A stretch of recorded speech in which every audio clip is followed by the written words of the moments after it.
গতকাল আমি একটা ফেসবুক পোস্ট দিয়েছিলাম, সেখানেও কিন্তু আমি স্পষ্ট করেছি বাংলাদেশকে বারবার অনৈক্যের দিকে, বিভাজিত করার দিকে ঠেলে দিয়েছে আমাদের প্রতিবেশী রাষ্ট্র এবং নানা ধরনের বাংলাদেশ বিরোধী শক্তি।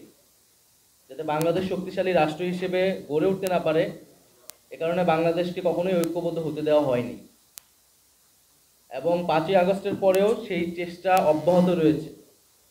আমরা দেখছি যে ভারতীয় মিডিয়ায় নানা ধরনের প্রচারণা চলছে, বাংলাদেশকে নিয়ে নানা ধরনের সেখানে অপপ্রচার চলছে।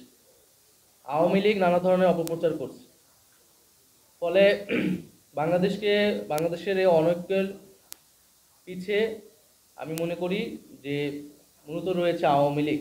কারণ আওয়ামী লীগ চায় না যে এই ঐক্য থাকুক।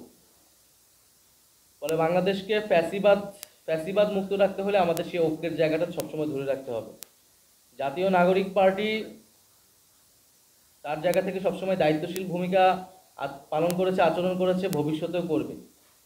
এটা এককভাবে জাতীয় নাগরিক পার্টির উপরে দায় চাপালে হবে না। জাতীয় নাগরিক পার্টি তার যেটা প্রত্যাশা, জনগণের যেটা আকাঙ্ক্ষা বলে সে মনে করে, সেই কথা বারবার ব্যক্ত করে গিয়েছে যে আমরা একটা নতুন সংবিধান চাই, সেটার জন্য গণপরিষদ নির্বাচন চাই, আমরা মৌলিক সংস্কারের জন্য জুলাই সনদ চাই, আমরা বিচার চাই।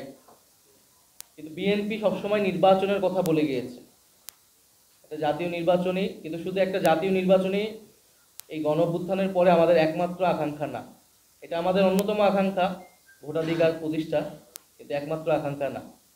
তো রাজনৈতিক মতামত, ভিন্ন মত, আদর্শ কিন্তু আমাদের থাকতেই পারে, কিন্তু দেশের স্বার্থে, আমাদের জনগণের স্বার্থে আমাদের সব জায়গায় ঐক্যের জায়গায় যেতে হবে। আমরা এটা বিশ্বাস করি এবং আমরা সেই জন্য যে কোনো সময়ের জন্য আলোচনার জন্য আমরা প্রস্তুত আছি।